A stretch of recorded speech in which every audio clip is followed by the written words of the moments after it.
Shalom sobat terkasih dalam Tuhan Yesus Kristus, berjumpa kembali dengan saya di channel ini. Terima kasih telah mendukung dengan cara subscribe, like, komen, dan share. Tuhan memberkati kita. Apa yang terjadi dengan Indonesia ini, mulai dari pendidikan, pelarangan rumah ibadat terhadap kekristenan itu terus berlangsung. Sebenarnya apa maunya orang-orang muslim tanda kutip ini? Saya tidak mengerti, padahal Indonesia ini dihuni oleh beragam agama, tapi mereka kok semena-mena. Nah, kali ini teman-teman kita akan mendengar bagaimana kasus ini akhirnya masuk ke ranah DPRD dan pemerintah untuk diselesaikan. Dan harus ada tindak tegas di sini teman-teman. Kita dengar dulu video berikut ini, lalu kita bahas. Ini dia teman-teman videonya.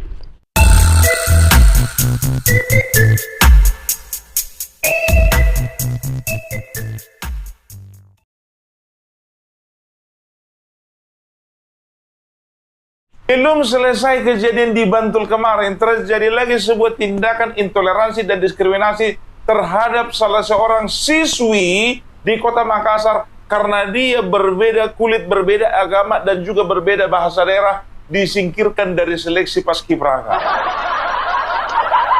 Bayangkan kalian, dia tadinya lolos seleksi, dicoret namanya cuma gara-gara dia orang Tionghoa. Hah? Mau sampai kapan bangsa kita begini? Hah? Cuman gara-gara kulitnya lebih putih daripada murid yang lain? Cuman gara-gara lebih sipit matanya dibandingkan murid yang lain? Padahal seleksi dia lolos, kesehatan oke, tinggi badan oke, kepintaran juga oke. Coba bayangkan kalian, harus diganti dia dengan siswi yang 10 besar pun nggak masuk. Ada apa? Gimana nih Wali Kota Makassar? Tolong dulu itu ya, panitia seleksi penerimaan anggota paskibraka, tolong dulu itu diperiksa. Ketlin Yvain Lesmana harusnya dikirim ke Jakarta sebagai paskibraka, tapi namanya dicoret.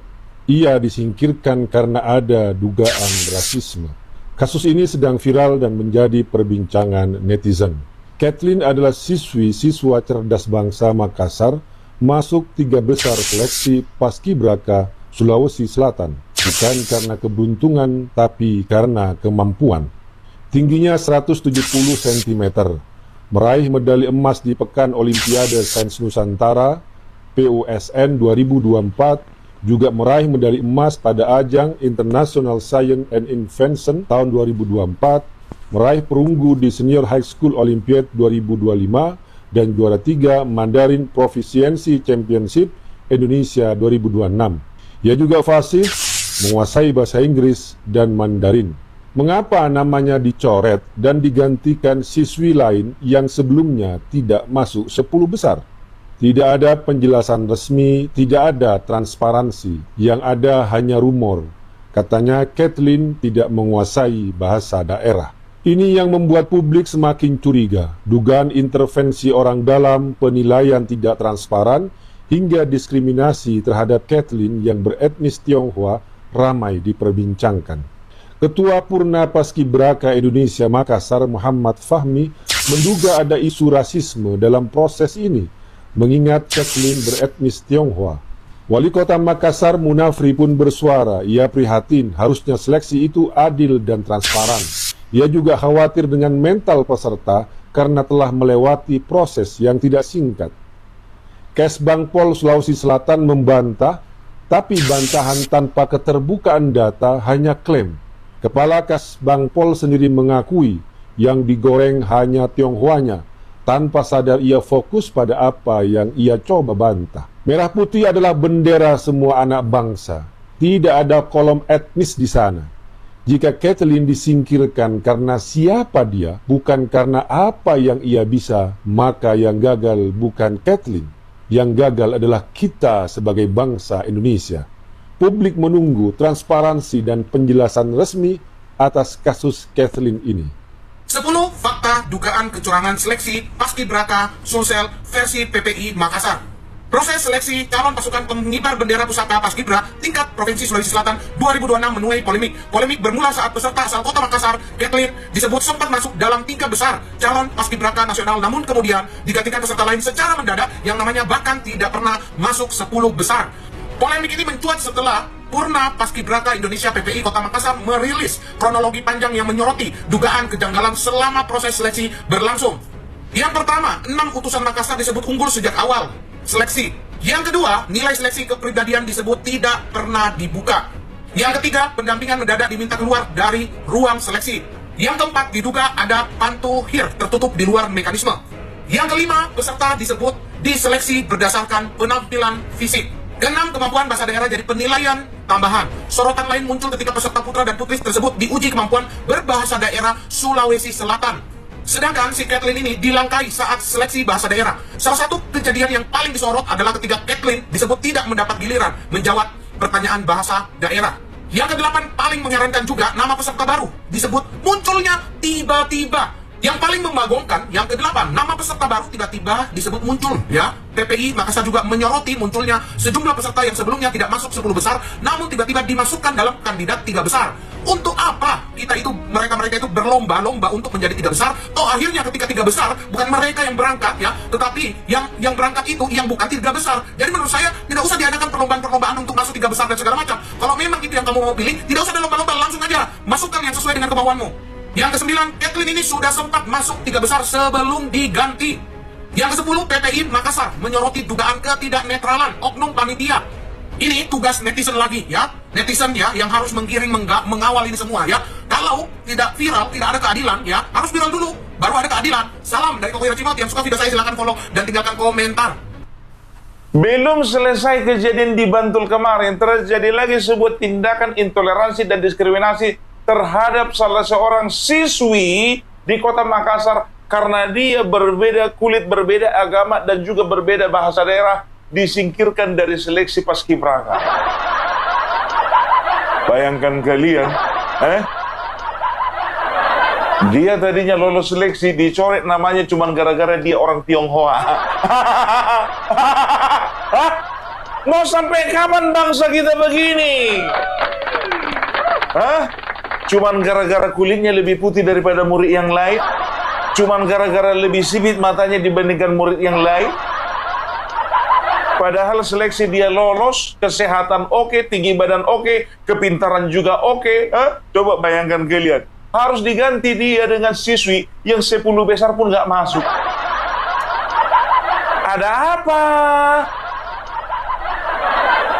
Gimana nih Wali Kota Makassar? Tolong dulu itu, ya, panitia seleksi penerimaan anggota paskibraka, tolong dulu itu diperiksa. Kok bisa begitu sih? Siswi ini tersingkir dari calon paskibraka nasional meski masuk 3 besar di seleksi tingkat Sulawesi Selatan. Siswi tersebut bernama Kathleen Yvain Lesmana, siswi SMAS Cerdas Bangsa Makassar. Polemik ini langsung viral di media sosial dan memunculkan banyak pertanyaan soal transparansi penilaian. Wali Kota Makassar Munafri Arifuddin turut buka suara dan minta proses seleksi paskibraka berjalan adil. Munafri mengaku tidak mengetahui detail proses penilaian di tingkat provinsi, tapi ia mendengar ada informasi soal reposisi peserta. Menurutnya, nilai Kathleen juga dikabarkan bagus, sehingga ia berharap proses seleksi benar-benar objektif. Ketua Purna Paskibraka Indonesia Kota Makassar Muhammad Fahmi juga ikut mempertanyakan mekanisme penilaian. Fahmi menilai pengumuman hasil seleksi terkesan tertutup dan disebut dilakukan dalam 2 tahap. Ia juga mempertanyakan informasi bahwa kemampuan bahasa daerah diduga jadi salah satu indikator penilaian. Padahal menurut Fahmi, Kathleen fasih berbahasa Inggris dan Mandarin. Fahmi pun menegaskan, tidak ada aturan baris berbaris yang mengharuskan peserta menguasai bahasa daerah. Fahmi mengungkap, nilai Kathleen hampir sempurna dan awalnya masuk 3 besar. Tapi di akhir malah tergeser oleh peserta yang disebut tidak masuk 10 besar. Di sisi lain, Kepala Kesbangpol Sulawesi Selatan Bustanul Arifin membantah ada siswi titipan dalam seleksi.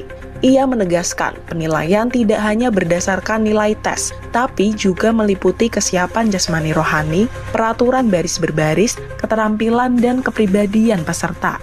Proses penilaian juga dilakukan oleh tim seleksi pusat dari BPIP, DPPI Pusat, TNI Polri, hingga Setmil Pres. Meski peluang ke istana tertutup, Kathleen disebut tetap akan bertugas sebagai anggota Paskibraka tingkat Provinsi Sulawesi. Beda. Kebanggaannya itu beda. Walaupun dia bertugas di nanti ya di pengibaran bendera tingkat provinsi, beda.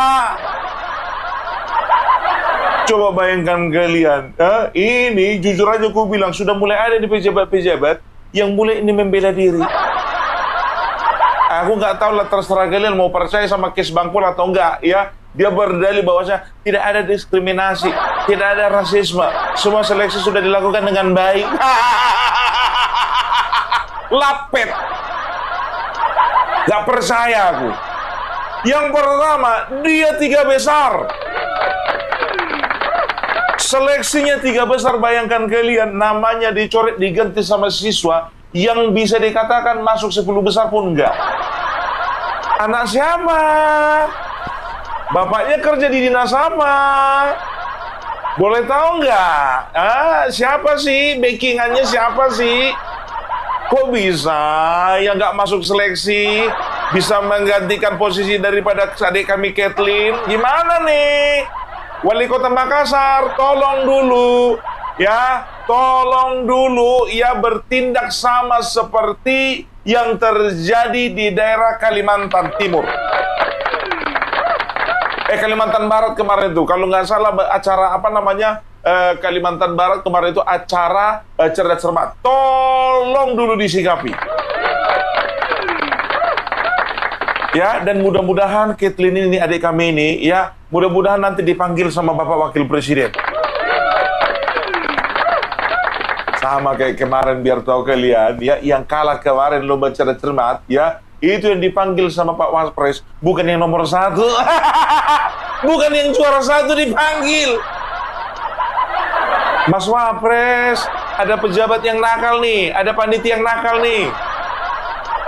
Mas Wapres, tolong dulu, ada yang teraniaya. Gara-gara kulitnya lebih putih, matanya lebih sipit, dan mungkin juga agamanya berbeda dengan yang lain, sukunya beda dengan suku yang lain. Mas Wapres, tolong dong. Baik teman-teman terkasih dalam Tuhan Yesus Kristus, berikan tanggapan teman-teman di kolom komentar. Saya percaya bahwa teman-teman juga sudah mungkin melihat video ini dan sangat begitu viral karena terjadi menjelang 17 Agustus 2026 ini teman-teman. Saya tidak habis pikir gitu ya, sampai dunia pendidikan pun masih dirasuki oleh kaum intoleransi karena perbedaan agama, karena cindo. Padahal dari segi kualitas dia luar biasa, attitude, dan mungkin juga nilai-nilainya bagus sekali. Tapi karena nonis, karena dia bukan Islam, lalu dia akhirnya tidak bisa masuk di ajang yang sangat ditunggu-tunggu dan dicita-citakannya mungkin. Yang menjadi pertanyaan, sebenarnya apa yang ingin dicapai oleh para pendidik atau dunia pendidikan ini teman-teman? Apa yang mau dicapai? Sebegitu mudahnya kah untuk menggugurkan atau untuk meluruskan permintaan-permintaan daripada orang-orang tertentu, sehingga orang yang tidak memiliki kualifikasi bisa menggeser orang-orang yang sudah terbukti memiliki kualifikasi. Dan alasannya itu sangat sensitif sekali, karena Cindo dan juga Kristen. Kalau dibilang alasannya karena tidak tahu bahasa daerah, apa hubungannya teman-teman bahasa daerah untuk masuk di dalam ranah Paskibraka nasional itu? Tidak ada hubungannya. Tidak, nanti saat dikibarkan bendera tidak pakai bahasa daerah kan? Tidak. Jadi alasannya itu sungguh-sungguh sangat-sangat dibuat gitu loh, dibuat saja gitu loh, supaya kelihatan masuk akal gitu. Sama sekali tidak masuk akal, justru mempertunjukkan bahwa dunia pendidikan di Indonesia ini semakin bodoh gitu loh, semakin bodoh dan semakin tidak karu-karuan. Lantas apa yang melatar belakangi terjadinya ini? Ya mungkin ada pesanan kali ya. Dan ini bukan kali pertama, kayaknya setiap tahun di dunia Paskibraka teman-teman pasti ada hal-hal terjadi seperti ini. Dan pasti antara sentimen agama lagi, minoritas lagi, mayoritas lagi. Tidak malu ya dengan orang-orang di luar sana yang sudah bertarung untuk makin maju gitu loh. Harusnya di dalam dunia pendidikan itu tidak boleh ada unsur-unsur seperti itu. Yang berhak maju biarlah dia yang maju, yang memiliki kualitas, kualifikasi dan dibuktikan begitu. Jangan sampai orang yang tidak memiliki kualifikasi justru dimasukkan karena alasan satu agama atau pesanan begitu. Jangan. Ini namanya menghancurkan reputasi dari dunia pendidikan. Lalu apa yang mau diharapkan dari guru-guru atau orang-orang yang melakukan seperti itu? Nggak ada. Dan bagus kalau ini dibawa ke ranah hukum, teman-teman. Jadi dalam hal ini mungkin DPRD sudah turun tangan dan lain segala macam itu, dan orang-orang juga sudah bersuara, kekuatan netizen juga sudah bersuara. Hei teman-teman, hei kamu ini, tidak ada di Indonesia ini anak tiri. Yang ada itu adalah anak yang berkualitas. Takut kali kalian dia yang mengangkat bendera nanti saat ini. Nggak ada salahnya dia orang Indonesia, nggak ada salahnya kan. Jadi kalau kita nanti yang mengangkat bendera itu yang berkerudung berarti dia Arab, nggak juga kan. Makanya dunia pendidikan itu harus bersih dari sentimen-sentimen agama. Lalu siapa yang melahirkan ini? Ya orang-orang itu lagi itu. Siapa lagi kalau bukan orang-orang pesanan atau juga orang-orang yang memiliki pemikiran radikalis. Ya pasti itu aja itu, nggak ada yang lain. Dan anehnya itu masuk dalam dunia pendidikan. Nah teman-teman yang terkasih dalam Tuhan Yesus Kristus, pemerintah di sini harus lebih tanggap, jangan terus berulang lah. Masa tiap tahun ada kasus begini? Belum lagi berita-berita yang kita dengar tentang ketua OSIS tidak boleh yang Kristen. Ya elah, setipis itukah iman kalian? Semudah itukah kalian goyah? Masa untuk hal-hal seperti aja kalian udah ketakutan? Kalian tiap hari bunyiin toa, tapi nama Kristen atau untuk pemimpin sekolah aja tingkat OSIS sudah ketakutan. Ini tingkat paskibraka aja udah ketakutan. Apa kalian, saya nggak ngerti teman-teman ya. Itulah ya, memang terbukti sih orang-orang yang mempercayai Tuhan Yesus itu sangat pintar-pintar. Itu harus diakui itu. Orang-orang yang percaya Tuhan Yesus pintar-pintar teman-teman. Pintar-pintar. Dan akhirnya menonjol kan.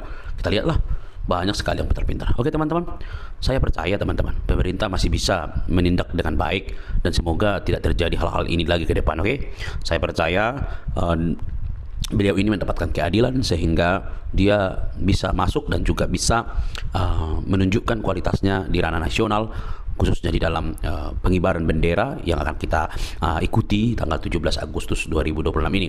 Teman-teman, sekali lagi jauhi sentimen agama dan jangan pernah bawa sentimen-sentimen agama dalam dunia pendidikan, karena dunia pendidikan itu harus bersih, harus menjadi pelopor utama untuk mengajarkan nilai-nilai toleransi bagi Indonesia. Oke teman-teman, sampai di sini. Jangan lupa untuk mendukung dengan cara subscribe, like, komen, dan share. Tuhan memberkati kita.